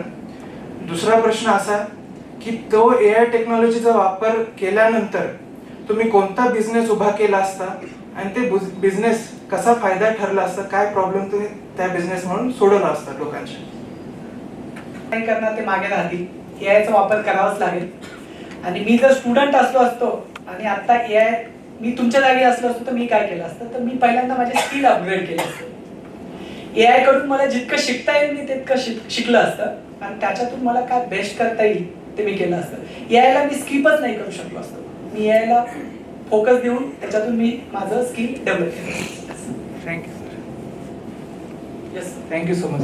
जवळचं वाटतोय. सचिन सर, तुमची जर्नी आम्ही ऐकली. You came up from lot of struggles and all that. छोटा प्रश्न आहे माझा. ग्रोनिवा, करेक्ट ना? Yes sir. What next? ग्रोनिवा हेच नेक्स्ट आहे ऍक्च्युली. आम्ही जी काही सिस्टम बिल्ड करतोय ते मागच्या 2 वर्षापासून करतोय, आणि जस्ट रिसेंटली मागच्या वर्षी आम्ही ती लॉन्च केली आहे. आम्ही पायलट केलंय ऑगस्टमध्येच, आणि आत्ता ती कस्टमरला द्यायला सुरुवात केली आहे. मला वाटतंय की हे पुढचं येणाऱ्या 5-6 वर्षासाठीचं तरी प्रोव्हिजन आहे. पुढे काय होईल नक्की नाही सांगता येणार, पण पुढच्या 5 ते 6 वर्षाचं 10 वर्षाचं प्रोव्हिजन आहे. आणि मी माझ्या टॉकमध्ये सांगितल्याप्रमाणे जोपर्यंत माणसं आहेत तोपर्यंत पगार होणार आहे, आणि पगार जोपर्यंत आहे तोपर्यंत आमचं सॉफ्टवेअर तर लागणार आहे.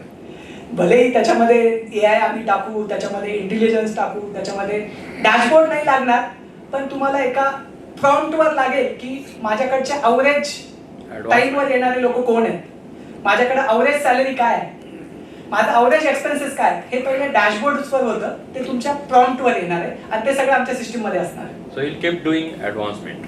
Yes. Okay. You have kids? Yes. What you dream for them? आत्ता सांगणं कठीण आहे, पण तो IB मध्ये शिकतो याच्यासाठी मी सांगितलं की मला त्याला जे करायचंय ते करू द्यायचंय, कारण मला जे करायचं होतं ते करता नाही आलं, म्हणून मी त्याला IB ला टाकलं. त्याला होमवर्क नाहीये, त्याला अभ्यासाचं टेन्शन नाहीये, त्याला बॅग नाहीये. तो फक्त हा विचार करतो की मला शाळेत जायचं आणि शाळेत काहीतरी शिकवतात ते शिकतो, आणि घरी आल्यास मला इतके क्वेश्चन करतो, मी त्याच्यातच खुश आहे की तो काहीतरी करेल, मला हे नक्की वाटतं. Very good. थँक्यू.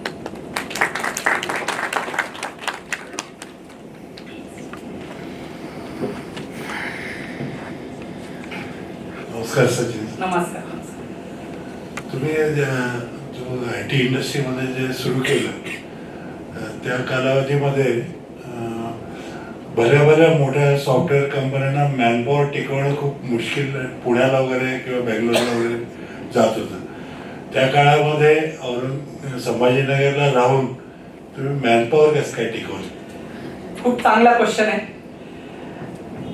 ऍक्च्युली ती मॅनपॉवर नव्हतीच, ते माझेच लोक होते, आणि माझ्या लोकांना टिकवणं म्हणजे काही वेगळं नाहीये. घरातल्या लोकांना, आपण घरातल्या लोकांसोबत राहतोच ना.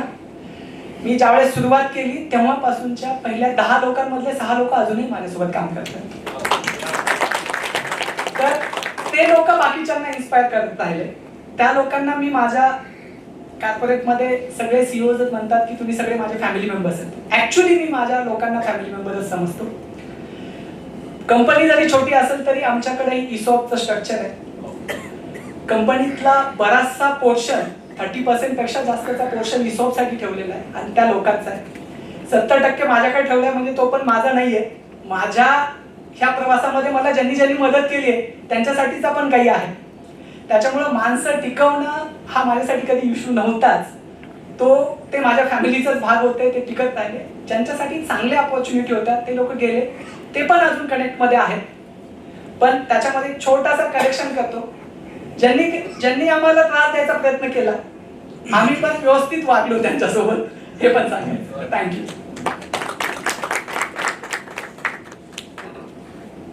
येस. संधी मिळाली तर करा. डेफिनेटली क्लिअर कार रेंटल रिवॅम्प करायची संधी मिळाली तर नक्कीच करता येण्यासाठी वेळ आहे त्याला रिवॅम्प करण्यासाठी. पण मी अगोदर सांगितल्यासारखं मी फार फोकस राहिलेलो आहे, मला लाईफनं फोकस राहायला शिकवलेलं आहे. एका वेळेला मी जास्त गोष्टीवर लक्ष नाही देऊ शकत किंवा मला ते अचीव करायला अवघड जातं. तो प्लॅटफॉर्म अजूनही खूप चांगला आहे. आता मार्केट खूप मॅच्युअर झालंय, लोक ऑनलाईन आले, जेनझीज आहेत, त्यांना सगळं टिप्सवर पाहिजे. तर आता ही बेस्ट वेळ आहे, त्याला रिवॅम्प केलं तर तो पण स्केल करू शकतो.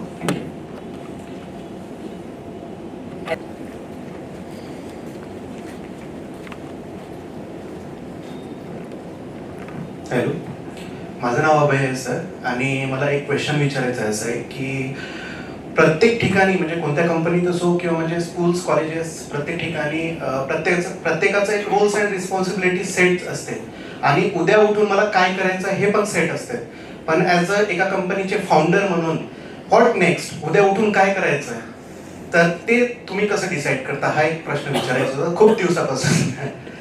कारण मी सरांच्याच कंपनीत काम करतोय, आणि हा प्रश्न मला त्यांना विचारायचा होता, आणि MIT CSRने मला ही संधी दिली त्याबद्दल खूप खूप धन्यवाद. थँक्यू. अभय मागच्या 1-1.5 वर्षापूर्वी, 2 वर्षापूर्वी साधारणतः आम्ही पुण्याला कॅम्पस हायरिंग किंवा एका इन्स्टिट्यूटमध्ये गेलो होतो. तिथून त्यांना आम्ही आमच्याकडे बोलवलं. ते अमरावतीकडचे आहेत, आमच्याकडे येतील का नाही, कारण पुण्यात ते जॉब करत होते, आम्हाला असं वाटत होतं, पण ते आले. तुमचा जो क्वेश्चन आहे तो खूप महत्त्वाचा आहे. मला त्याच्यासाठी वेगळं काही विचार करण्याची गरज नाही पडत, कारण मी बऱ्याचदा माझा वेळ एक तर मी माझ्या टीम सोबत देतो आणि दुसरा मी माझा वेळ कस्टमर सोबत देतो. तर कस्टमर सोबत वेळ दिल्यामुळे कस्टमरचे प्रॉब्लेम काय आहेत हे ऐकल्यामुळे माझ्या डोक्यात नवीन नवीन कल्पना येत राहतात की त्यांचा तो प्रॉब्लेम सॉल्व्ह कसा करायचा. त्याच्यामुळे तुम्ही बघितलं असेल जेव्हा केव्हा मी ऑफिसमध्ये येतो तेव्हा मी प्रत्येकाला आमच्याकडे सर कुठलं रिपोर्टिंग स्ट्रक्चर नाहीये, कोणाला कुठलं टार्गेट नाहीये, फक्त जवळजवळ विचारलं जातं की हे कधी होणार आणि केव्हा पर्यंत होणार. हे कशासाठी विचारलं जातं की कस्टमरची गरज आपण किती लवकर सोडवू शकतो आणि त्यांचे प्रॉब्लेम सोडल्यामुळे त्यांना कसा फायदा होऊ शकतो. तर तुम्ही घाबरू नका, पुढच्या 5-10 वर्षाची रिक्वायरमेंट माझ्याकडे ऑलरेडी आहे आणि मी कंटिन्युअस त्याच्यावर विचार करतोय की कुठली रिक्वायरमेंट पहिल्यांदा करायची आणि कुठली दुसऱ्यांदा करायची. माझी टीम ना खूप मेहनती आहे, ते त्या सगळ्या प्रोसेसला एका प्रोसेसेसमध्ये बांधतात, ती रिक्वायरमेंट फुलफिल करतात, छोट्या छोट्या गोष्टीवर लक्ष देतात. त्या रिक्वायरमेंट पुढच्या 5 वर्षाच्या अजून आहे हे सांगायचं. थँक्यू. अभय ना, हा प्रश्न आता अभयनी विचारला त्याच्यावर माझे दोन शब्द. उद्योजक, आता आजकालचा बजवर्ड आहे एंटरप्रेन्योर है ना. आमच्या काळात आम्ही जेव्हा कॉलेजमध्ये होतो तर गिटारची फॅशन होती, म्हणजे गिटार असला यामाहा RX 100 असली म्हणजे मुलगा कूल असं वाटायचं. ठीक आहे. त्याच्यानंतर DSLR कॅमेरा आला, आता स्टार्टअप आहे की अरे स्टार्टअप या जो कॉलेज से निकल के स्टार्टअप नहीं कर रहा है वो क्या कर रहा है, राइट. पण हे स्टार्टअप एंटरप्रेन्योरचा मराठी शब्द काय, मराठी दिनाच्या दिवशी जर आपण विचार केला तर उद्योजक, बरोबर. उद्योजक हा काही शब्द नाही, उद्योजकता हा एक बाणा असतो है ना. मराठी लोकांना बाणा या शब्दाचा अर्थ कळेल. उद्योजक व्यक्ती इनिशिएटिव्ह घेतो, तो असं नाही की उद्योजक म्हणजे त्यांनी कंपनी उघडली, त्याचा शेअर IPO लिस्ट झाला, त्याच्याकडे मर्सिडीज आहे, बंगला आहे, खूप नाही. जो व्यक्ती सकाळी ऑफिस मध्ये येऊन एखादा 4th क्लास किंवा ऑफिस बॉय पण येतो आणि तो पाहतो की अरे ही गोष्ट तिथे नाही इथे पाहिजे आणि उचलून ठेवतो, तो उद्योजक असतो. आणि मग त्याला कळतं की पुढे काय करायचंय, पुढे काय करायचंय. त्याला कोणी सांगकाम्या व्यक्ती जो असतो तो उद्योजक नाही होऊ शकत, तो इनिशिएटिव्ह घेतो. That is. तर एवढं मला अभयला सांगायचं होतं.